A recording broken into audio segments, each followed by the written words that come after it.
श्री स्वामी समर्थ. नमस्कार. मी नंदिनी. माझ्या यूट्यूब चॅनलवर तुमचं खूप मनापासून स्वागत करत आहे. तुमच्या मनातील सर्व चांगल्या इच्छा स्वामी महाराज पूर्ण करो ही स्वामींच्या चरणी प्रार्थना करते आणि आजच्या नवीन व्हिडिओला सुरुवात करते. तर पहा, उद्या वार आहे बुधवार आणि या दिवशी आलेली आहे चैत्र अमावस्या. तर ही अमावस्येचा प्रारंभ जो आहे तर तो मंगळवारी 7 मे रोजी सकाळी 11:51 सुरू होणार आहे आणि त्याचबरोबर याची समाप्ती जी आहे तर ती 8 मे रोजी म्हणजेच बुधवारी सकाळी 8:51 असणार आहे. तर पहा, ही अमावस्या जरी 7 मे रोजी सुरू होत असली, हिंदू धर्मामध्ये उदय तिथीनुसार ही तिथी साजरी केली जाते. त्यामुळे पहा, ही तिथी सूर्याने पाहिलेली आहे. त्यामुळे ह्या तिथीला 8 मे रोजी आपण साजरे करणार आहोत. आणि ह्याच दिवशी तुम्हाला जे काही व्रत किंवा उपाय सेवा करायच्या आहेत तर त्यासुद्धा तुम्हाला याच दिवशी करायच्या आहेत. त्यामुळे तुम्हाला 8 मे रोजी म्हणजे बुधवारी उद्या ही अमावस्या साजरी करायची आहे. तर पहा, अमावस्या ही प्रत्येक महिन्यामध्ये येते, परंतु प्रत्येक अमावस्येचं महत्त्व हे सगळ्यात वेगवेगळं असतं. त्यामुळे बघा, ही चैत्र अमावस्या आहे. या चैत्र अमावस्येला दर्श अमावस्या, भुताडी अमावस्या असंही म्हटलं जातं. ह्या अमावस्येला आपल्याला काही उपाय करायचे आहेत. तर आपल्याला पिंपळाच्या झाडाला अशी ही एक वस्तू अर्पण करायची आहे. ही वस्तू जर आपण पिंपळाच्या झाडाला अर्पण केली तर आपल्या जीवनातील सर्व दुःख, संकट, अडचणी दूर होऊन जातील. आपल्या जीवनामध्ये जो 7 पिढ्यांचा पितृदोष आहे, प्रखर पितृदोष आहे, तो सुद्धा नष्ट होऊन जाईल.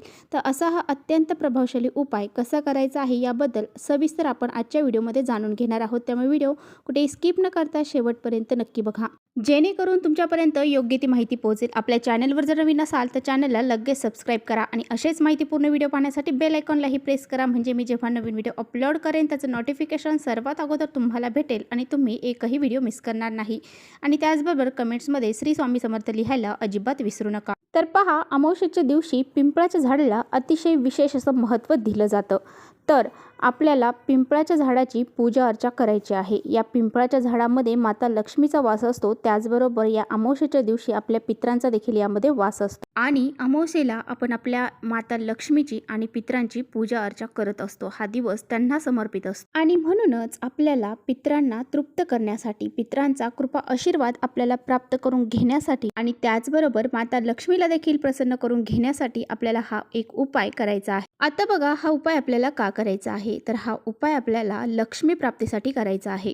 आपल्या घरामध्ये आर्थिक अडचणी जाणवत असतील, पैशांच्या अडचणी आपल्या घरामध्ये जाणवत असतील, आपल्या घरामध्ये लक्ष्मी स्थिर राहत नसेल, आलेला पैसा हा कोणत्या ना कोणत्या मार्गाने घराच्या बाहेर निघून जात असेल, आलेली लक्ष्मी ही टिकून राहत नसेल, आपण खूप मेहनत कष्ट करतो परंतु त्या कष्टाला, मेहनतीला योग्य तो मोबदला प्राप्त होत नाही, त्या कष्टाला नशिबाची साथ मिळत नाही आणि ती साथ मिळण्यासाठी आपल्याला काही उपाय हे करायचे असतात. आणि त्याचबरोबर आपण जे कामं करतो त्यामध्ये आपल्याला यश प्राप्त होत नसेल, कायम आपल्या मागे अडीअडचणी निर्माण होत असतील, आपल्या घरामध्ये वारंवार आजारपण निर्माण होत असेल, एक व्यक्ती आजारी पडली की लगेच दुसरी व्यक्ती आजारी पडणं, तर त्यामुळे त्यामध्ये सर्व पैसा हा खर्च होत असेल, त्याचबरोबर घरामध्ये सतत क्लेश, भांडणं, कलह होत असतील आणि आपल्या घराची प्रगती होत नसेल, मुलांची प्रगती होत नसेल, आपल्या घराला, मुलांना कायम काही ना काही अडचणी निर्माण होत असतील, तर तुम्हाला ह्या सर्व अडचणींसाठी हा एक उपाय आवर्जून उद्याच्या दिवशी करायचा आहे.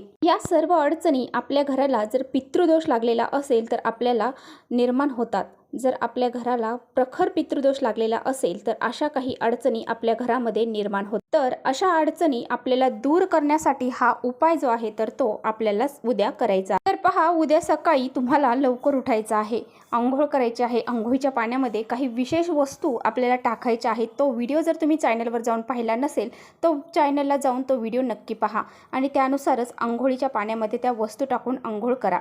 आणि त्यानंतर पहा, देवांची देवपूजा करून घ्यायची आहे आणि नंतर दिवसभरामध्ये तुम्हाला जेव्हा वेळ भेटेल तेव्हा तुम्हाला हा उपाय करायचा आहे. आता बघा, हा उपाय करण्यासाठी आपल्याला एक कलश तांब्याचा भरून घ्यायचा आहे. त्यामध्ये आपल्याला चिमूटभर काळे तीळ जे असतात तर ते टाकायचे आहेत. त्याचबरोबर आपल्याला 1 चम्मचभर कच्चं दूध यामध्ये टाकायचं आहे. तापलेलं दूध आपल्याला चुकूनही टाकायचं नाही. त्याचबरोबर तुमच्याकडे जर गंगाजल असेल तर गंगाजलाचा 1 चम्मचभर तुम्हाला त्या पाण्यामध्ये टाकायचा आहे. अशा पद्धतीने हे पाणी घेऊन तुम्हाला पिंपळ वृक्षाखाली जायचं आहे. त्याचबरोबर या दिवशी तुम्हाला पिंपळाच्या झाडाखाली तिळाचा किंवा मोहरीच्या तेलाचा दिवा लावायचा आहे. तिळाच्या तेलाचा लावू शकता किंवा मोहरीच्या तेलाचा देखील लावू शकता. यासाठी तुम्हाला एक दिवा सोबत घेऊन जायचा आहे. तुम्ही तो तिळाच्या तेलाचा लावू शकता. तिळाचे तेल नसेल तर तुम्हाला त्यामध्ये चिमूटभर तीळ हे घालायचे आहेत आणि त्याने 2 वातींची एक वात करून आपल्याला हा दिवा तिथे प्रज्वलित करायचा आहे. आपल्याला जाताना सोबत अगरबत्ती, धूप हे सुद्धा घेऊन जायचं आहे. तर पहा, दिवा प्रथम प्रज्वलित करायचा आहे, अगरबत्ती, धूप ओवाळायचे आहे आणि त्यानंतर हे पाणी जे आहे ते गोलाकार पद्धतीने त्या वृक्षाला अर्पण करायचं आहे. आता पहा, हे पाणी अर्पण करत असताना तुम्हाला ओम पितृदेवाय नमः, ओम पितृदेवाय नमः या मंत्राचा जप करत तुम्हाला हे पाणी गोलाकार पद्धतीने त्या वृक्षाला अर्पण करायचं आहे. यानंतर दोन्ही हात जोडून तुम्हाला पितरांचं स्मरण करायचं आहे. दोन्ही हात जोडून तुमची जी इच्छा आहे ती तुम्हाला व्यक्त करायची आहे. पितरांना तुम्हाला प्रार्थना करायची आहे. तुमच्याकडून काही चूक झाली असेल तर त्याबद्दल माफी मागायची आहे. पितरांना प्रार्थना करायची, माझं काही चुकलं असेल तर मला नक्कीच माफ करा. आणि त्याचबरोबर तिथे माता लक्ष्मी देखील वास करत असते, त्यामुळे माता लक्ष्मीला देखील आपल्याला प्रार्थना करायची आहे.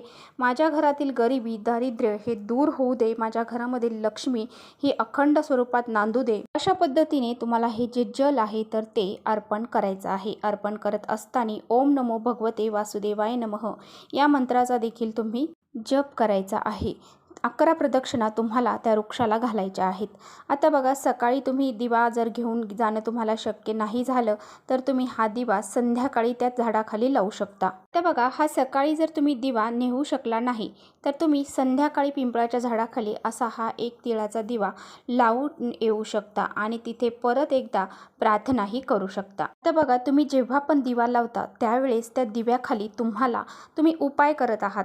उपाय जर करत नसाल, असाच दिवा लावत असाल तर तुम्ही तसाच लावला तरी चालेल, परंतु तुम्ही कशासाठी हा उपाय स्वरूपात हा दिवा लावत आहात, त्यामुळे तुम्हाला या दिव्याखाली काही ना काही आसन हे द्यायचं आहे. तांदळाचं आसन देऊ शकता, फुलांच्या पाकळ्यांचं देऊ शकता किंवा तिथेच पडलेल्या पानाचं देखील तुम्ही आसन त्या दिव्याखाली देऊ शकता. तर पहा, प्रत्येक अमावस्येला तुम्ही असा हा एक उपाय पिंपळाच्या झाडाखाली करू शकता.